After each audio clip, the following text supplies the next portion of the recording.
What's up, guys? Good morning. How you doing? Where am I? Machine shop? Nope. Laundromat. Why do you come to a laundromat when you have your own machine? Because normally I only wash my bedding every 2 years on the even years. So this is now 2025. So normally I don't wash my bedding. I wait till every 2 years. and I actually when my wash machine at home can wash in the warm water, I take that to do all the time. But nowadays, I don't know what happened. It's about the pump or something. It cannot use, so that's why we have to come here. But I don't mind because the lady here, she'll do it for you. So we put it in this crazy big machine.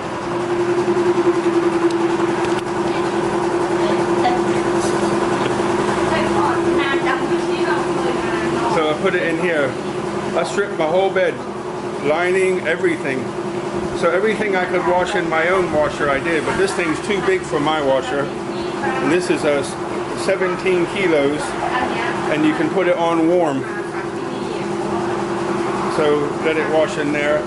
And then they have these propane heater dryers, big old things.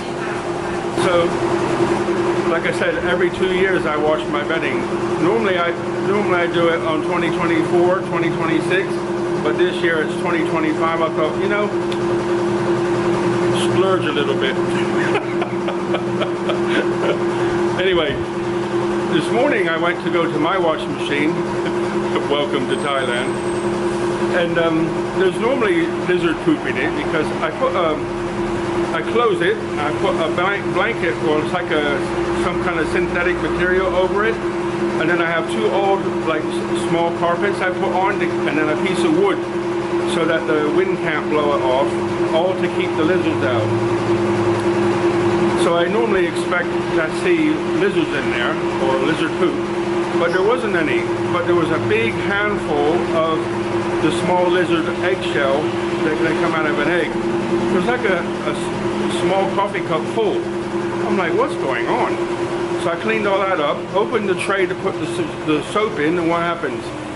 Full of those big brown ants. I'm like, welcome to Thailand. So I pulled all that out, cleaned it, sprayed bug spray in there to get them all out, and then cleaned it again. Then I could put my washing in. So that washed, Jan came, and it finished. We hung all that up at home already. Pillowcases and sheets and all that sort of jazz. And then came here to wash the quilt and the bed lining. So it's on washing now, and the lady, we paid for the dryer, and she's going to do that for us. So we got something important business to do. Damn, where are we? Japan. Tell me then. Stand still and tell me. Just fly last night. We flew last night to Japan? Yeah, flew from, no, again, please. Flew from the laundromat? Yep. Show the tickets. So, how do we find out about this place? Me being talkative. Yeah, you talk to the laundry from Ang Thong. There's a guy in the photo shop in Ang Thong where we go to the mall for a cup of coffee, and Jan was doing something, I forgot now, and I went and sat in the photo shop talking about cameras and whatnot, and it turns out that he does photography for like boudoir type stuff. So he told us about this place, and we tried to find it a few times. It's kind of hard to find. It's on Asia Highway on the right hand side, but it's kind of tucked away in the back in the woods. Asia Highway is just over there, like 150 meters away, but it's hard to find. So anyway, we're here, and I'm going to show you. Toys for kids. Moso Yodia.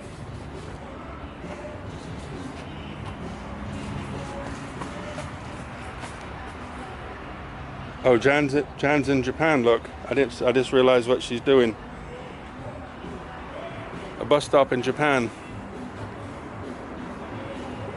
There's a teddy bear's head sticking out of a lady's body with all Japanese stuff. Look, pretty.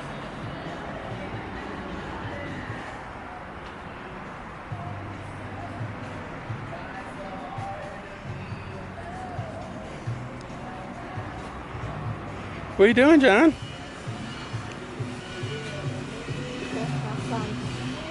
There's a big gate here. Oh, there's a Japanese garden in here. This is really pretty.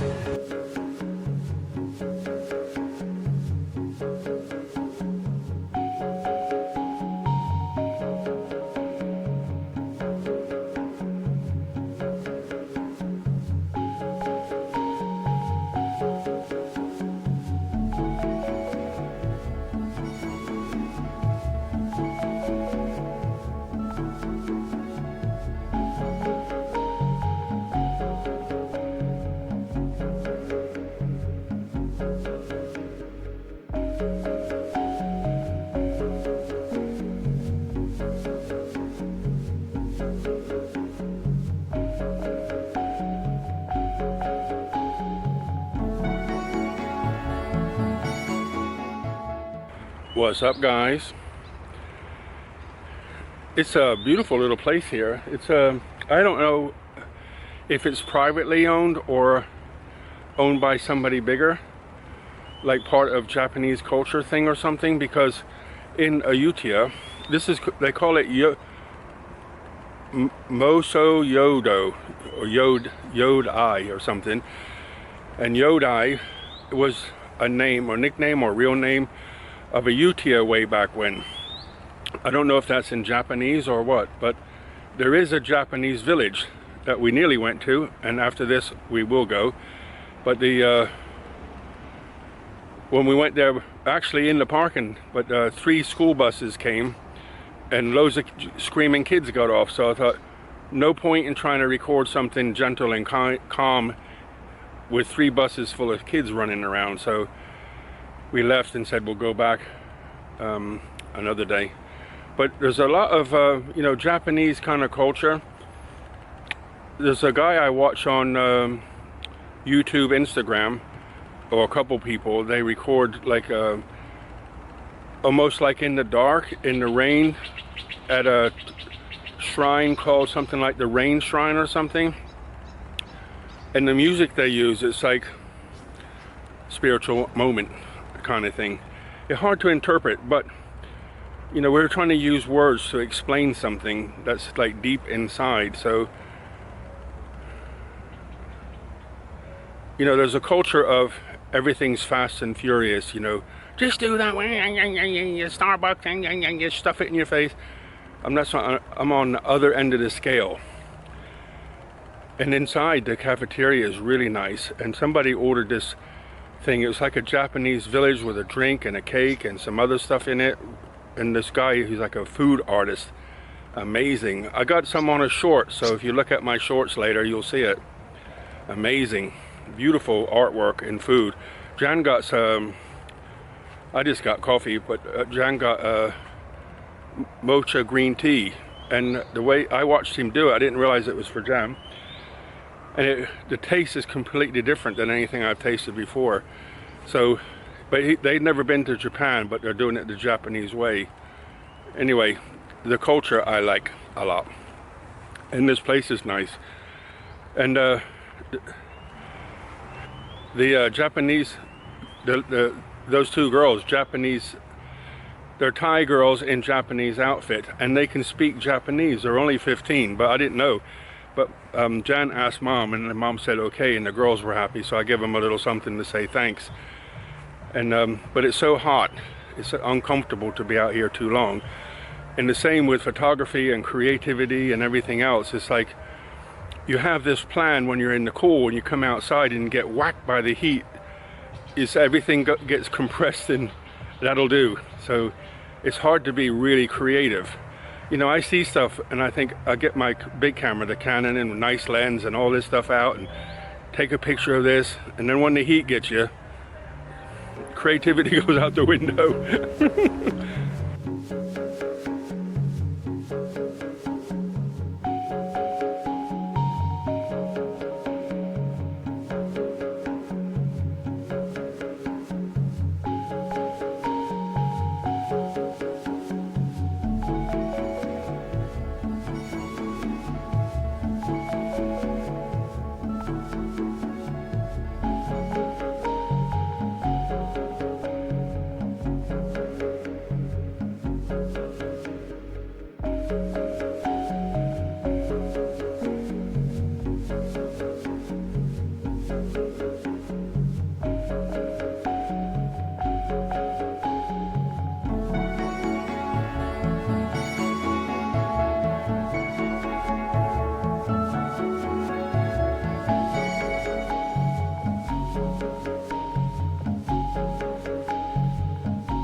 Good afternoon, back home again. What did you think of that that Japanese place? Really nice. Some of it I couldn't show you because too much noise, playing music and stuff, so I couldn't record that on this medium anyway, because it's like from what I understand, there's like two parts to it. When you go in, it's like a film studio. Maybe that's what it is. When you go in, it looks kind of like a film studio. You have to pay to go in. It's 100 baht each to go in. But you can take that to the cafeteria, or coffee shop, should I say, cafe. And the prices from what I've seen were pretty reasonable. They're they had we shared a piece of cheesecake. It had like a, they call it brownie cheesecake, but it's not like any brownie I had. It's more like a fudge brownie, like really thick, rich, nice flavor, gooey base, about 12 millimeters, something like that. What's that? Almost a half an inch, something like that. And then on top of that was cheesecake, and it was really, really nice. And there was a tiny piece of gold on top of it. Crazy. I just had a normal coffee. Jan had some mocha, and I watched a guy make it. Like, he's a bit of an artist with food. Really nice. And just to walk around the garden. And like, I just wanted to say this again. When you go to somewhere, you think, you know, camera, lens, I'm going to do this, I'm going to do that. And when you get there, what happens? The Thai sunshine gets you and beats the crap out of you, and you go, oh, you're just like melting, and you go, that'll do. But if it wasn't so hot, you never, for me anyway, you never get that perfect shot. And when you do, you go, ah, it's there. But with video, it's a little bit different. And when you're trying to record something you've never seen before, you kind of have to sort of plan it. But the planning goes out the window when you're melting into the floor. But it was fun. And those two young ladies, not girls, young ladies, went there with their mom. I think Jan said they were 15, 16, something like that. Surprised me. But they were in, you could rent Komodo. It's a Komodo dragon, right? Was it? Whatever their Japanese clothes are. Komodo, something like that. Anyway, you could rent those dresses and or gowns, whatever you call them. And these two young ladies rented them, and they were walking around. So I asked Jen to ask them if it'd be okay to take a quick picture and a quick video clip of them. So they looked at Mom, and Mom said, go ahead. So I didn't take them anywhere. We went outside right by the window so Mom could watch. But very, you know, and they spoke a little English, but they spoke Japanese too. And Jen said to speak like that, they have to go to some kind of exclusive school. But very nice, fun, creative, and even inside the cafe. I don't think I recorded for this on there, but I did a load of shorts. So if you, the shorts will come on over a period of time, but you can see them when you watch the shorts. So I had a really good time.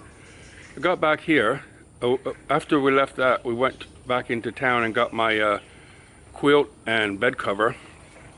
And then crazy traffic in that town every day. Roadworks, people park where they shouldn't park, you can't get by. I'm just like, get out. So I found the quickest and shortest way to get out back to the main highway and home. And I got here, and I think because I got so hot today, and I'm looking forward to a shower, I can assure you, I felt a little bit wonky. So I didn't have any lunch, but when we went shopping the other day, I bought some, they're like cooked, pretty much what you can get in 7-Eleven. They're like a piece of chicken breast cooked with spices on. Yeah, I found out about that place from a photographer who works in, what's it called? Big camera shop. So Ron, I think his name is. So he told me about that place. He works there like, I guess part-time. I'm just wandering around lost because I'm getting eaten by mosquitoes. He works there, I guess, part-time. We were talking about gimbals and phones and cameras and stuff, and he told me about that place. Showed me a few little videos, but he said it was like on the edge of town. It's almost, you're almost in Bangkok by the time you get there. There's you're just in front of where all the major roads crisscross in the north part of Bangkok. But it was fun. We finally found it, and it was fun. Go back? Yes, but I'm going to wait till winter when it's much cooler. You know, a lot of ladies go there, all dressed up, and you know, selfie central. It's like, for me still today, it's like kind of weird when you're sitting there taking pictures of yourself, walking around grinning at. It was fun. I didn't complain. I watched them. I didn't complain. Interesting place to go. I want to find it. I can't remember the name, but I'm going to find it and read about it. It's like, so I think it's a kind of like a studio, one part where they do like taking pictures, and I think another building's where you can record stuff. But where we were, it's just a big garden, and then really pretty cafeteria. And right at the back in the corner, there's a house back there. It is like perfect Japanese garden, and you know, really well manicured garden, beautiful house, the big round door, really pretty, nice. So what's happening here besides rain and mosquitoes? Well, the river's up a little bit, nothing to panic about yet. It's still, but it's up about 18 inches or more. Just fed the birds, and I don't think I'm going to work on the bird thing today. I wanted to get a coat of paint on it so it would be dry by morning so I can get another coat on, but that's not going to happen. So I got to go make my bed, make my dinner, and edit. I think that's it. Thanks for hanging out. Thanks for being here. Some of you guys have met in the last few days, left some awesome comments. Thank you. And if you feel so inclined, smash the like button and smash the subscribe button. All the very best, guys. Have a good one. See you later.